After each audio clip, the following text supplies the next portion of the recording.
नमस्कार, मैं हूं पवन त्यागी। लोकसभा चुनावों में कांग्रेस ने 2019 की तुलना में इस बार अपनी सीटें डबल कर ली। भले ही कांग्रेस की सरकार न बन पाई हो, इंडी गठबंधन को बहुमत ना मिला हो, भले ही राहुल गांधी प्रधानमंत्री नहीं बन पाए, लेकिन कांग्रेसियों में अच्छी खासी इस बात को लेकर खुशी है कि हम 2019 की तुलना में सीटें डबल प्राप्त कर पाए। हमारी संख्या जो 50 के लगभग थी वो 100 का आंकड़ा छू गई और ये जो सफलता है इसकी खुशी कांग्रेसी ढोल नगाड़े बजाकर, मिठाई खिलाकर बना रहे हैं और इसमें ऐसा प्रस्तुत किया जा रहा है कि जैसे कांग्रेस ने कोई ऐतिहासिक जीत हासिल कर ली है। तो इस जीत का मतलब क्या है? ये कांग्रेस की जो अचीवमेंट है, आप क्या सोचते हैं कि इसके पीछे सफलता का राज क्या है? क्या राहुल गांधी की जो भारत जोड़ो यात्रा थी इसके कारण सीटें डबल हो गई? क्या राहुल गांधी के भाषण पिछले 2019 की तुलना में इस बार ज्यादा दमदार रहे? क्या कांग्रेस ने 2019 की तुलना में इस बार कार्यकर्ताओं से ज्यादा संपर्क किया? आखिर क्या कारण था? इसका एनालिसिस कांग्रेस तो करेगी नहीं। कांग्रेस ने तो फाइनल कर दिया कि हमारे राहुल गांधी जी की वजह से हमारी सीटें डबल हो गई। लेकिन मैं आज आपको बताऊंगा कांग्रेस की सीटें डबल होने का राज। सरकार भले ही ना बनी हो, ये तो आप मानेंगे कि कांग्रेस ने वाकई में 2019 की तुलना में बेहतर प्रदर्शन किया है। उत्तर प्रदेश जैसी जगह में जहां योगी आदित्यनाथ जी का शासन हो, बच्चा बच्चा योगी जी का नाम पूरे भारत में ले रहा हो, ऐसे में जहां राम जी का मंदिर 550 साल बाद बना हो और ये कॉन्फिडेंट पूरी भारतीय जनता पार्टी हो कि कम से कम कहीं जीते ना जीते, लेकिन उत्तर प्रदेश के लोग तो भाजपा को वोट देंगे ही। लेकिन आप चमत्कार देखिए या ये राहुल गांधी की मेहनत का फल देखिए कि अयोध्या में ही राम जी का भव्य मंदिर बना, वहीं पे भारतीय जनता पार्टी के प्रत्याशी को हरा दिया गया। अब ये जो चमत्कार हुआ है, आप इसका एनालिसिस करिए तो आपको पता चलेगा कि इसके पीछे की हकीकत क्या थी। इसके पीछे राहुल गांधी की यात्रा नहीं है, इसके पीछे अखिलेश यादव की भी मेहनत नहीं है। इसके पीछे यदि एक चमत्कार कांग्रेस का, समाजवादी की पार्ट छोड़ दीजिए, लेकिन जो कांग्रेस का अचीवमेंट है इसके पीछे एक सूत्री कार्यक्रम है झूठ। इन्होंने एक फॉर्मूला पकड़ लिया है कांग्रेसियों ने। इनको पता है कि इस देश के कानून बड़े सड़े गले हैं। इनको यह भी पता है कि सुप्रीम कोर्ट में उनका कुछ होना नहीं है। इस देश की न्याय प्रणाली इस तरह की है कि निचली अदालत से लेकर और ऊपर की अदालत यानी सुप्रीम कोर्ट तक केस जाने में बरसों बीत जाएंगे और तब तक यह सरकार 5 साल पूरा कार्यकाल कर लेगी। इनका कुछ बाल बिगड़ता नहीं। इनको लगता है कि जुडिशरी में हमारे लोग बैठे हैं, हम सब तरफ हमारा रुतबा है। राहुल गांधी खास तौर पे गांधी परिवार से हैं और इसलिए इनको लगता है हमारे पास तो बड़े बड़े वकील हैं, जज साहब तक हमारी पहुंच है, हमारा तो कुछ होने का नहीं है, हम जो चाहे करें। एक वो गाना है ना फिल्म का, मैं चाहे ये करूं, मैं चाहे वो करूं, मेरी मर्जी। राहुल गांधी मन मन में इसी तरह का सोचते होंगे। आप सोचिए, इस देश में चुनाव चल रहा है और चुनाव में राहुल गांधी सरेआम एक झूठ फैलाते हैं और वो झूठ फैला रहे हैं कि मैं 4 जून को वो बात कर रहे हैं और वो कह रहे हैं 4 जुलाई जैसे ही आएगी आप सभी महिलाओं के खाते में 8,500 रुपए आ जाएंगे।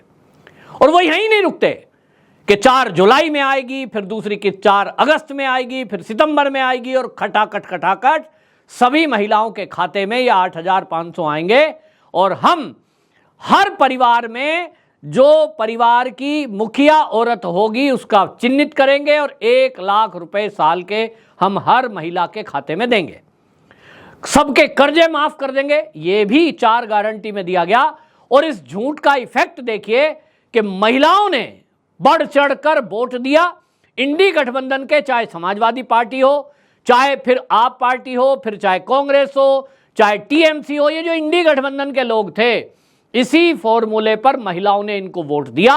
तो आज हालात ये है कि जब पैसा नहीं आ रहा है और ये पता लग गया कि सरकार तो आई नहीं, वादे झूठे थे, वो फॉर्म तो इनकी एक पैम्फलेट था जिसमें ये प्रचार कर रहे थे, तो महिलाएं दिल्ली, बेंगलुरु, लखनऊ सब जगह सड़कों पर हैं और कांग्रेस और आप पार्टी के दफ्तर पर घेराव कर रही हैं। उनका कहना यह है कि हमारी वोट लूट ली गई, हमें झूठ बोला गया। लेकिन इस झूठ को बोलने के बाद कांग्रेस का हुआ क्या? कांग्रेस ने यह बोला खटाखट आपके खाते में आएंगे, यही शब्द अखिलेश यादव ने दोहराए, यही शब्द इनके जो है तेजस्वी यादव ने दोहराए, खुले मंच से दोहराए। तो इस देश के सड़े गड़े कानून है, चुनाव आयोग इस पर मौन है। मैं पहले भी इस बात को बोल चुका हूं कि चुनावों में एक तरफ चुनाव आयोग की तरफ से निर्देश होते हैं कि वोट के बदले यदि कोई प्रत्याशी किसी को लालच दे रहा है, कोई गिफ्ट दे रहा है, कोई शराब की बोतल, कोई पैसे बांट रहा है, उस पर तत्काल कार्रवाई हो और उसका जो है निलंबन हो जाए, उसका चुनाव रद्द हो जाए। और ऐसा कई बार देखने में आया है कि यदि कहीं कोई फोटो क्लिक कर दी किसी ने कि देखिए गिफ्ट बांट रहे, एक धोती दे रहे हैं साहब, ये फोटो हो गई, ये शराब की बोतल बट रही है साहब, नोट बट रहा है, चुनाव आयोग उनका चुनाव रद्द कर देता है। लेकिन यहां पार्टी का बड़ा नेता खुलेआम मंच से कह रहा है कि आप मेरी पार्टी को वोट दीजिए, हम आपके खाते में 8,500 देंगे, हम साल के 1 लाख देंगे, और चुनाव आयोग इसको रिश्वत मान ही नहीं रहा।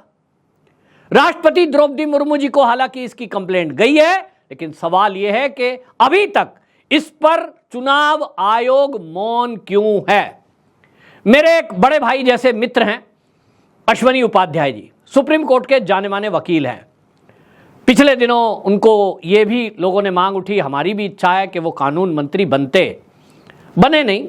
उसका एक कारण है, ये थोड़े ही कि वो चुनाव लड़े हैं, लेकिन वो जिस तरह से हमारी न्याय प्रणाली पर सवाल उठाते हैं, सुप्रीम कोर्ट के बाकी वकील तो उठाते नहीं। उनको लगता अपनी दुकान चलनी चाहिए, जज साहब हमसे नाराज ना होने चाहिए, सब ठीक ठाक चलता रहे, अपनी दुकान चलती रहे, इसी में काफ़ी है।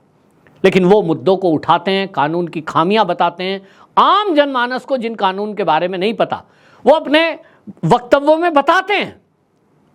और उन्होंने कितने ही इस तरह के PIL डाले हैं सुप्रीम कोर्ट में कि कानून गलत है, उनकी वजह से कुछ कानून बने भी हैं।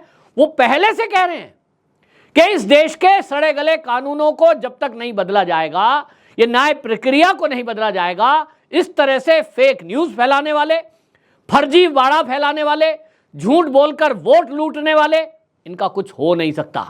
सोचिए कांग्रेस का जोश कितना बढ़ा हुआ है।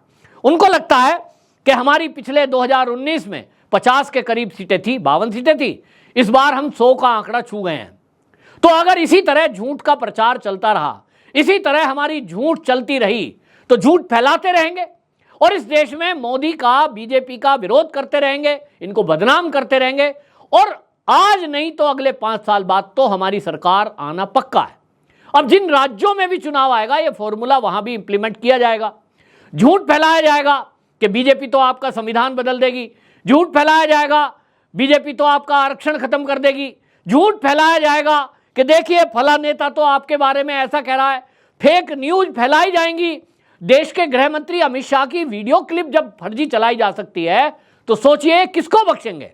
इनको लग गया कि अमित शाह देश के गृह मंत्री, सबसे पावरफुल जो एक नेता है बीजेपी का, जब उसके खिलाफ फेक न्यूज फैलाने से, उसकी वीडियो क्लिप चलाने से कुछ नहीं हुआ, तो बाकी इनका क्या बिगाड़ सकते हैं। और ये हौसला इनका बढ़ा हुआ है। और इसके कारण आपको बताऊं, जो भारतीय जनता पार्टी के IT सेल के हेड हैं अमित मालवीय, उनके बारे में ऐसी बात इन्होंने फैला दी और प्रेस कॉन्फ्रेंस करके सुप्रिया सिन्हा ने बाकायदा आरोप लगाती है कि अमित मालवीय पर यौन शोषण करने के आरोप लगे हैं। और वो नाम किसका ले रही हैं? RSS के कार्यकर्ता का। वो कहती हैं जी RSS के शांतनु सिन्हा है, उन्होंने कोट किया है। जब मानहानि का 5 करोड़ का केस हुआ तो शांतनु सिन्हा सामने आए, उन्होंने कहा मैंने तो ऐसा कहा ही नहीं, मैंने तो ये कहा था कि अमित मालवीय आजकल जिस तरह से बंगाल में हैं, कहीं वो हनी ट्रैप में ना फंस जाएं। अब हनी ट्रैप में ना फंस जाएं, ये कहने का और ये कहना कि वो महिलाओं में घिरे हैं, वो यौन शोषण कर रहे हैं, कितना भारी अंतर है। आप कांग्रेस की हिम्मत देखिए कि उनका झूठ की दुकान इस तरह की चल चुकी, उनको लगता है कि झूठ की दुकान पूरे भारत में चल सकती है, क्योंकि झूठ बोलने पर इस देश में कानून ऐसा है, कुछ जेल तो होती नहीं। आपने झूठ बोला, आपने कुछ भी अफवाह फैलाई, उसके बाद होता क्या है? बड़े नेताओं का तो कतई कुछ नहीं होता, आम आदमी भले ही जेल में डाल दिया जाता हो। आपने देखा ना, मनीष कश्यप एक यूट्यूबर, पत्रकार, उसको जेल डाल दिया, उसके ऊपर NSA लगा दिया, क्योंकि वो एक गरीब परिवार का है। लेकिन यही झूठ राहुल गांधी फैलाए, अखिलेश यादव फैलाए, तेजस्वी यादव फैलाए, मजाल है कोई उनके ऊपर केस कर दे। और इसलिए आप देखिए कि इंडिया टीवी के एडिटर इन चीफ यानी इतने पुराने वो पत्रकार हैं कि जब हमने आंखें खोली तब हमने देखा कि रजत शर्मा एक पत्रकार हैं, इतने सीनियर पत्रकार, और उनके बारे में एक एआई के द्वारा वीडियो बना दी और ये कहा गया कि Rajat Sharma on air live programme में ये गाली दे रहे थे, मां की गाली दे रहे थे। अब ये कांग्रेसियों ने फैला दिया। ये तो अब अलग है कि रजत शर्मा की तरफ से इंडिया टीवी की जो लीगल हेड है उन्होंने अब नोटिस दिया है और अब इस मामले में संज्ञान लिया है। पहली बार ये किसी पत्रकार की तरफ से ये कार्रवाई होगी। अगर हुई तो मुझे नहीं लगता, आपको बता दूं कि ये जो है उन्होंने उसमें बोला, जो लीगल नोटिस दिया गया है अब उसमें कार्रवाई करने की बात कही जा रही है। तो उन्होंने कहा देखिए हम कार्रवाई करेंगे, और इस कार्रवाई में क्या कार्रवाई करेंगे ये तो बाद की बात है, लेकिन जो ऋतिक तलवार हैं, इंडिया टीवी की हेड हैं, उन्होंने कहा मैं आपको भारत के सबसे सम्मानित पत्रकार और टीवी एंकर रजत शर्मा की ओर से लिख रही हूं, जो 4 दशकों से इस पेशे में हैं, उनकी विश्वसनीयता और प्रतिष्ठा बहुत अधिक है। रजत शर्मा ऑन एयर और ऑफ एयर दोनों जगह अपने सभ्य व्यवहार के लिए जाने जाते हैं। दुनिया भर के टेलीविजन दर्शक उनकी विनम्र और सौम्य एंकरिंग की शैली की तारीफ करते हैं। उन्होंने आगे लिखा कि हमने सोशल मीडिया पर अनेक पोस्ट देखे जिसमें आपने रजत शर्मा पर ऑन एयर अभद्र भाषा का इस्तेमाल करने का आरोप लगाया। आपके द्वारा अपने पोस्ट में लगाए गए आरोप बिल्कुल झूठे हैं, उनका कोई आधार नहीं है और वे दुर्भावनापूर्ण हैं, अपमानजनक हैं, स्पष्ट रूप से फर्जी खबरें हैं। आपने ऊंची प्रतिष्ठा रखने वाले व्यक्तित्व पर झूठा आरोप लगाकर सार्वजनिक शालीनता की सभी सीमाओं को लांघ दिया। हम इस पर आगे की कार्रवाई करने के लिए कानूनी सलाह ले रहे हैं। ये एक वार्निंग है, लेकिन क्या आपको लगता है कांग्रेसी सुधरेंगे? निश्चित रूप से नहीं। अभी तो एआई का चलन चल गया है। अब मोदी जी की फेक वीडियो आएंगी, अमित शाह की फेक वीडियो आएंगी और ये आती जाएंगी। और कांग्रेस ने अब तो ये फॉर्मूला सफलतापूर्वक लॉन्च कर दिया है कि जब 50 से बढ़कर 100 सीटें हो सकती हैं, भाजपा की वो 50 सीटें घटा सकते हैं झूठ को मार्केट में लॉन्च करके, झूठ के आधार पर, फर्जी न्यूज के आधार पर।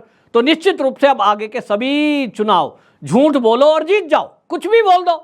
अभी तो 1 लाख रुपए के लिए बोला। मैं तो कहता हूं राहुल गांधी को कह देना चाहिए सबको 1-1 फ्लैट दिया जाएगा 4 कमरों का, सबको 1-1 ओडी गाड़ी दी जाएगी। और 1 लाख क्यों बोलना, जब बोलना ही है तो 1 करोड़ बोल दो, कुछ भी बोल दो, क्योंकि कोई हिसाब तो लेता नहीं है कि चुनाव आयोग आपसे ये पूछे कि ये पैसे कहां से दोगे।